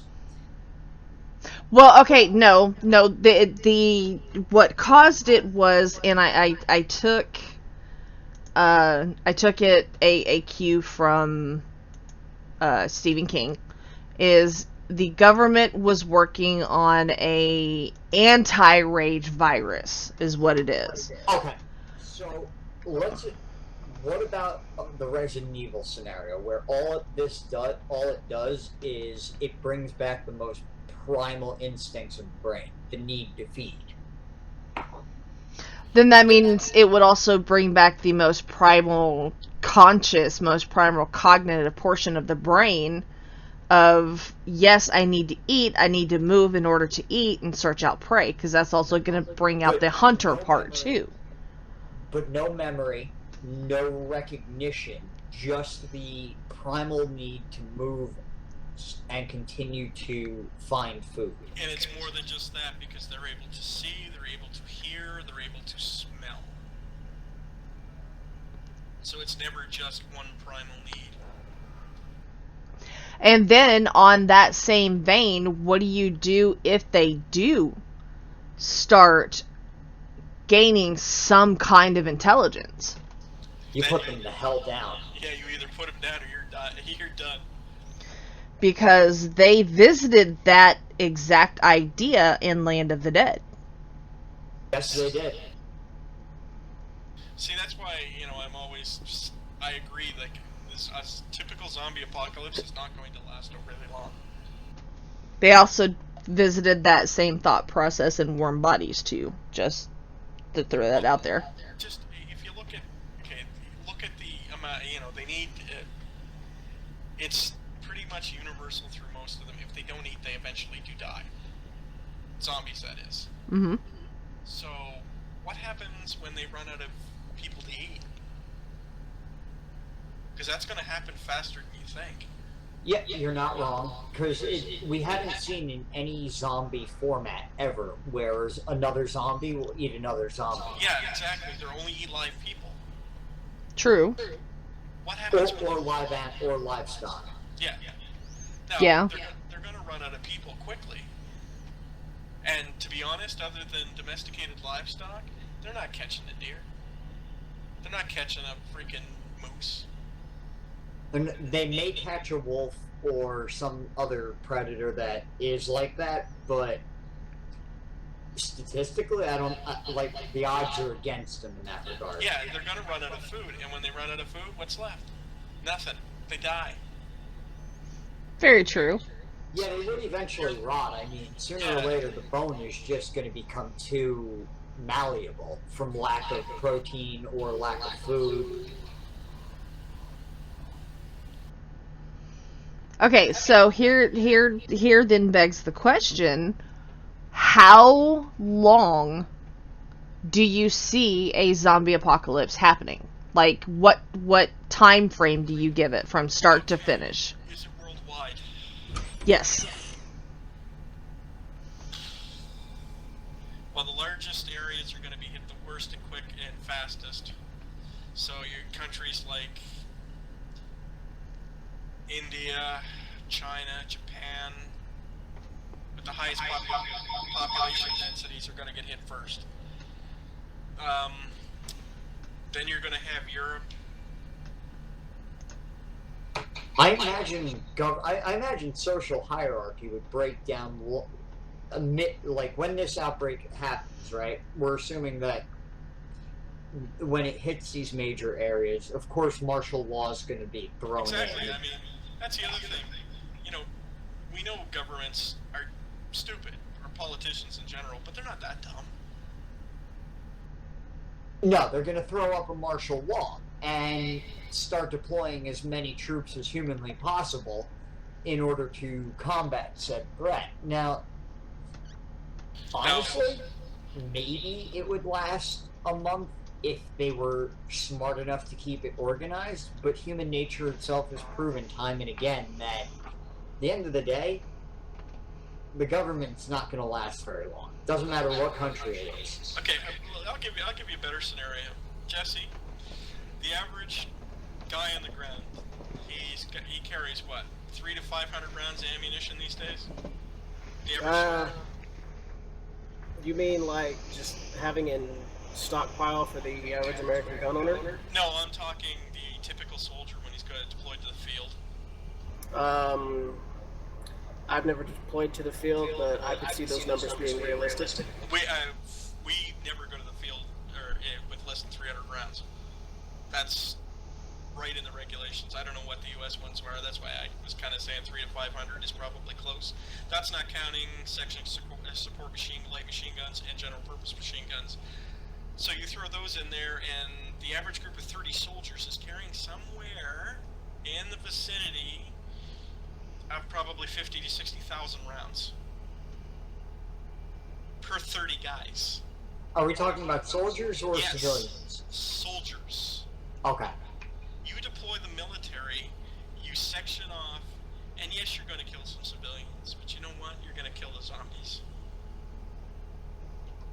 My logic towards killing civilians is you want to make an omelet, you have to break a few eggs. Exactly. And I mean, it's collateral damage. Shit happens.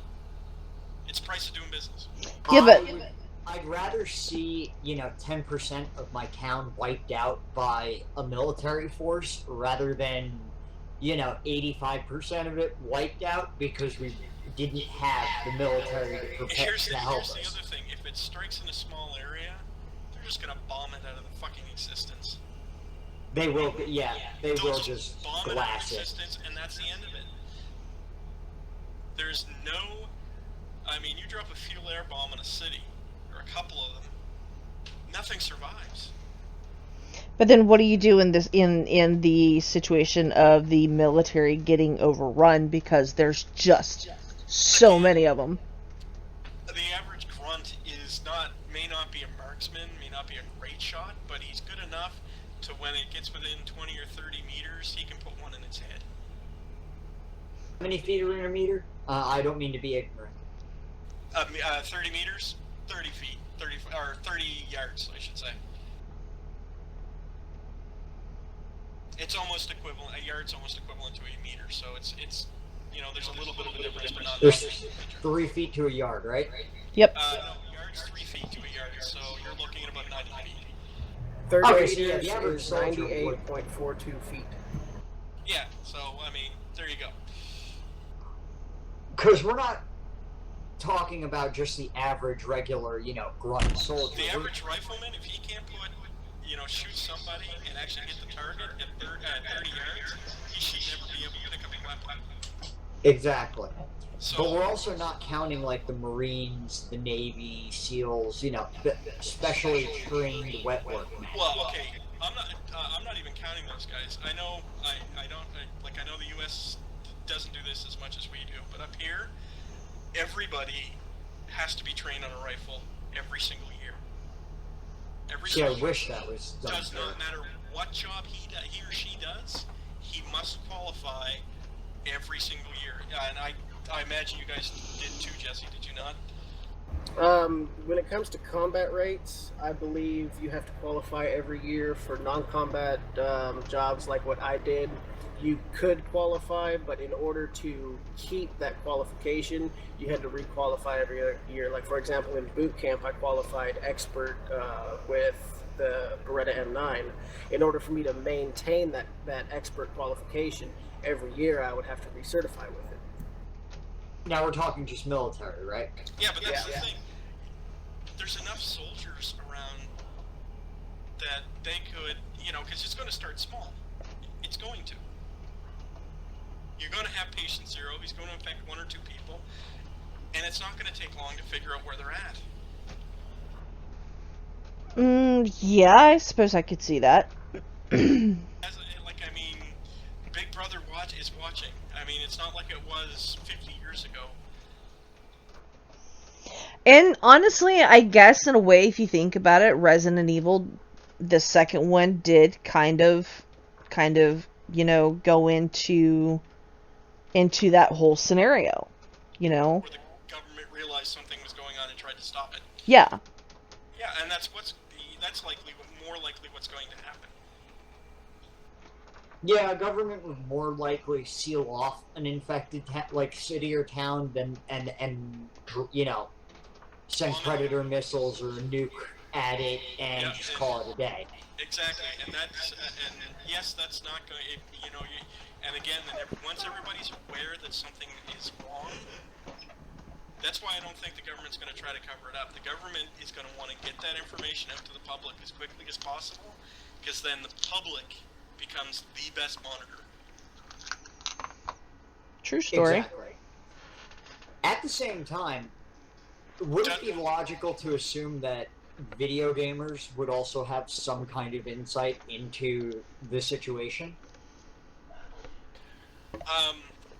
I can tell you from playing most first-person shooters, just because you can hit something in a first-person shooter doesn't mean you can pick up a real weapon and shoot it. Oh, no, I agree with you completely on that end. I mean, for example, I fired a shotgun when I was 12. I dislocated my shoulder. I haven't fired a gun since. Would you not agree, Jesse? There's a difference between shooting a firearm in a video game and shooting one in real life. Yes, but what I will say to it is people who have grown up playing first-person shooter games would be more familiar with a firearm to some degree than somebody who's never touched one, True. because they have been exposed virtually to it. Is that going to make them a competent marksman? No, because they don't have their controller.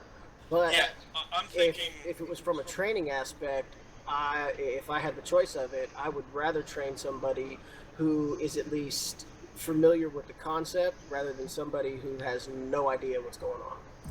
They would probably be more inclined to know what different type of weapons would, how they would react. Like, because I mean, each weapon is unique. Each type of weapon is unique, and each has its own characteristics. Like, I mean, to use, your example, the M9 is very different from the Browning High Power, which is different from the 1911.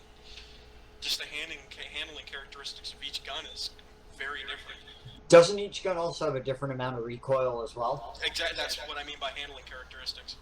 Okay, I just wanted to be sure. I know that sounds a little ignorant, but I'm not military savvy, as it were. I mean, that's just how I see it. It's not shooting a weapon. Some people are naturally good at it. Some people, it's a skill they develop over time. True story. Now, one thing I will say about video gamers, they tend to have better hand-eye coordination than somebody that doesn't.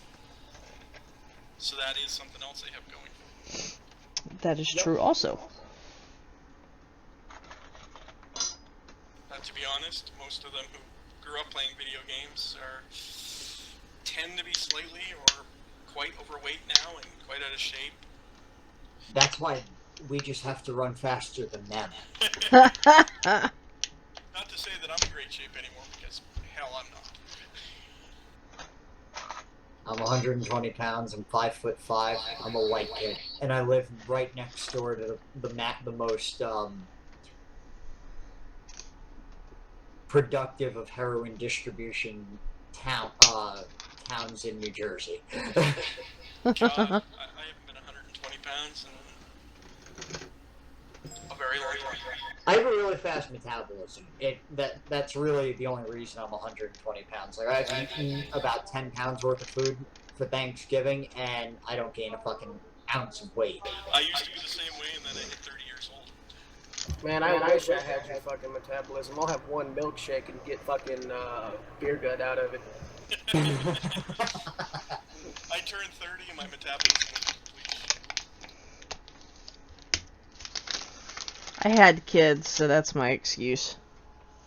You have a valid see, you guys all have valid excuses for it because, age is a factor that we should be considering in this scenario as well. Oh, sure. Like, I mean, I have an elderly parent my father is better part of 90 years old now. I can't take him with me. No. I'll tell you why. He can't be away from a freaking drugstore. The guy takes 13 or 14 meds a day just to stay alive. Same here with my father. He's on at least 8 different types of medications, so it'd be one of those, sorry, Dad, time for... God, I wish I only took 8. Like, I mean, you look at the one thing that would be a problem in the zombie apocalypse is the lack of modern medical care. Simple things like simple cuts, broken bones become life-threatening. Yep. Yeah. Bone marrow seeping into the blood because of the broken leg, etc., etc. So unless you have some kind of basic understanding of botany or herbalism, then well, I mean, if you know how to set a bone, like split an arm or a leg, you can pretty much save yourself the blood poisoning thing. That's not a serious issue. The issue is if you end up with a compound fracture, what the fuck do you do there? Well, even if you can splint it or cast it, what happens if it doesn't heal properly? Well, then you've got an impediment for basically the rest of your life, or until you get it fixed. I mean, I've heard that in the old days, like, if it didn't heal properly, they would re-break it so that it would heal properly. What are you talking about? In the old days, they still do it. Yep. Do they really still do that? Yep. I did not know that. Yes, they do.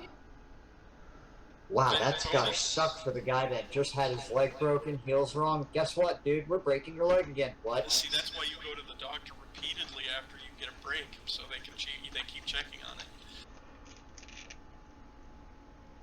This is true. Ask my husband. Yeah, I imagine with a broken femur, he probably had to go in quite a bit. Oh no, his was his fibula and his tibula. Oh, okay, it was his lower leg. I thought it was his upper. Mm-mm. Nope. If I had to add its femur, he would still be having issues, like Yeah, I was severe gonna say, issues. yeah, the femur, man, you break that bad boy, it's Yeah. it's a long time before that leg feels normal again. If it ever does. Sometimes it just never heals right, and there's nothing they can do about it. That is very true. That's the same thing, like, I mean, I've broken bones, but I'll tell you right now, you're never the same afterwards. Nope. No, of course not. I mean, I've broken my ribs twice. And you're more inclined now to break them again. Yep. I mean, collarbones, hands. Sort of, because when you break a bone and it grows back, it usually grows back stronger, the bone itself. The fuse point is stronger. But that's Right. So you're never going to break it in the same place twice. But the fuse point is also not very malleable. It doesn't move very much.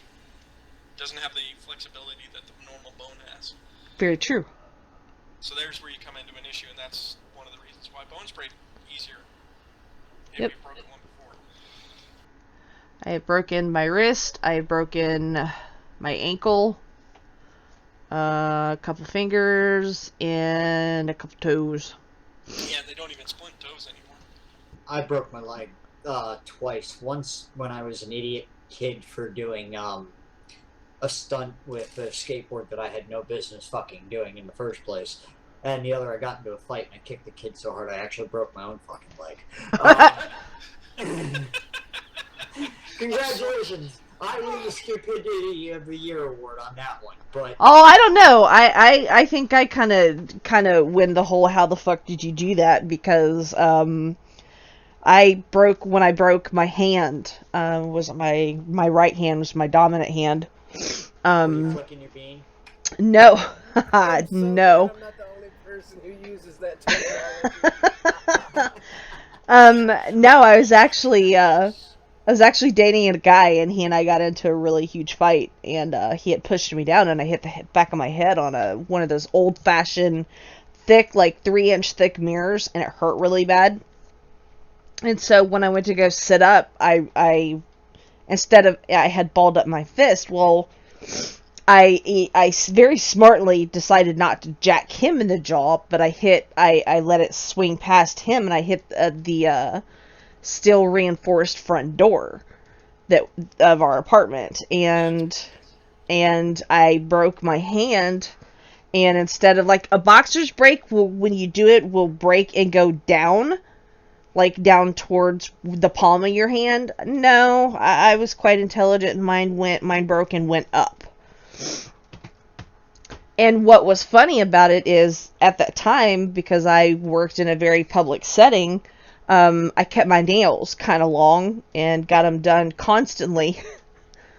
So when I went to the ER to get my hand x-rayed and everything, the doctor walks in and he looks at me and he goes, "I have just one question."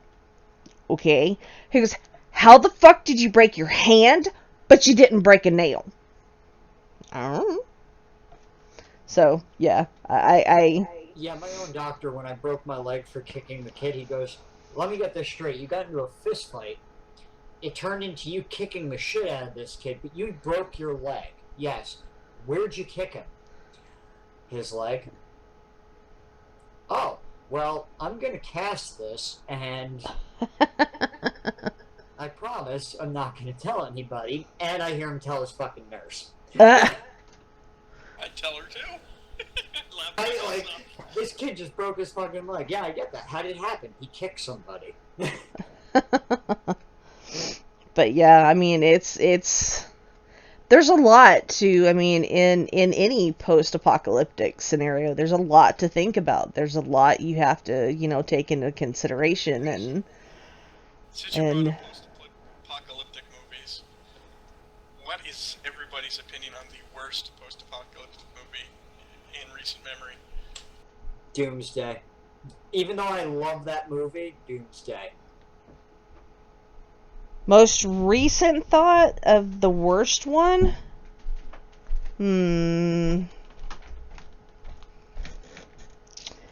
I think I would have to go with, and this is actually quite a few years back, House of the Dead.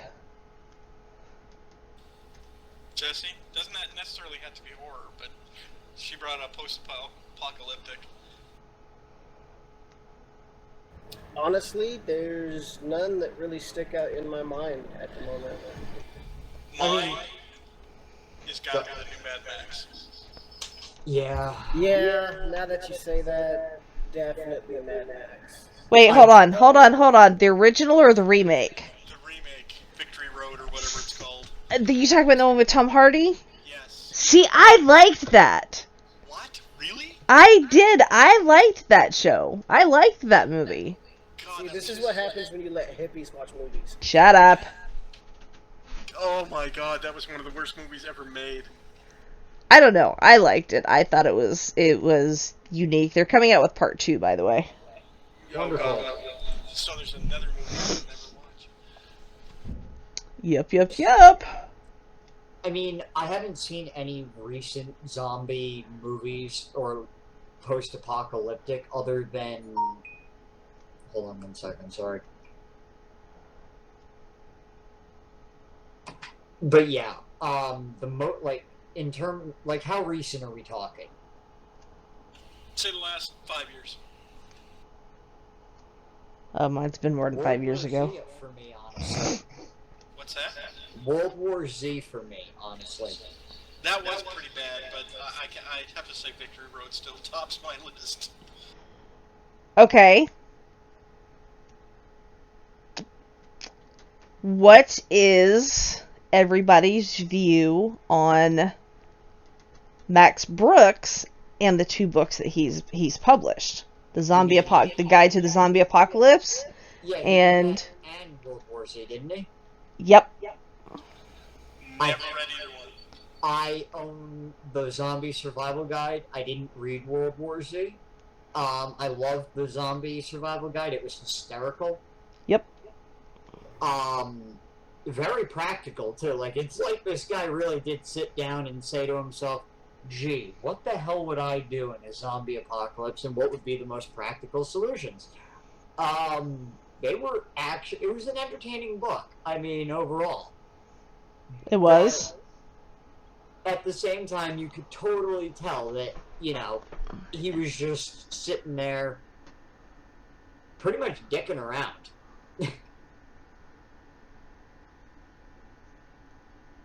True story. Yeah, I guess you could say that. I've read the Zombie Apocalypse after I had surgery to have one of the mini screws taken out of my ankle when I was in the military. I had nothing better to do but lay in bed high on pain meds. So I got a hold of that book and I read it, and it was an entertaining book, but I also read a lot of shit in there that I thought to myself, if anybody ever tried this, they would become zombie food. Let's see if I can find out what the name of it was. I've recently watched Pride, Prejudice, and Zombies. How was that? I really wanted to see it. I've never read it though. I liked it from the chick standpoint of it, like the whole chick flick standpoint of it. My husband hated it.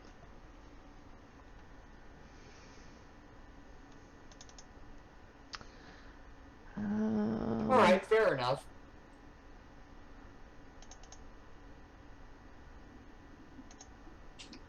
Trying to find... Hang on.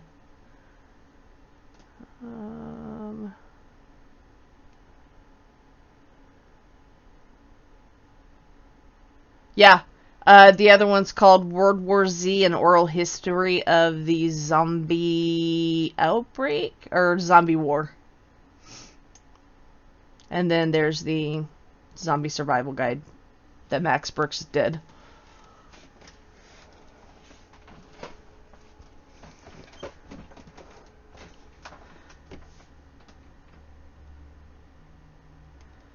And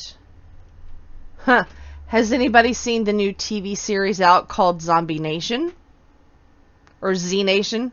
No, I've heard of it. Never watched it. I saw a little bit of it, and while I thought that it, the kid from the New Guy was a little funny in it, it felt like a really bad sci-fi ripoff of The Walking Dead. It's a very satirical TV show. It's so chock full of satire. It's kind of funny. Speaking of horror, a new horror show started this week on TV. What's that? Preacher. I know. I didn't get to see the second episode, but I did see the first episode, and I've read the comics. Yeah, it's different. Let's just say that.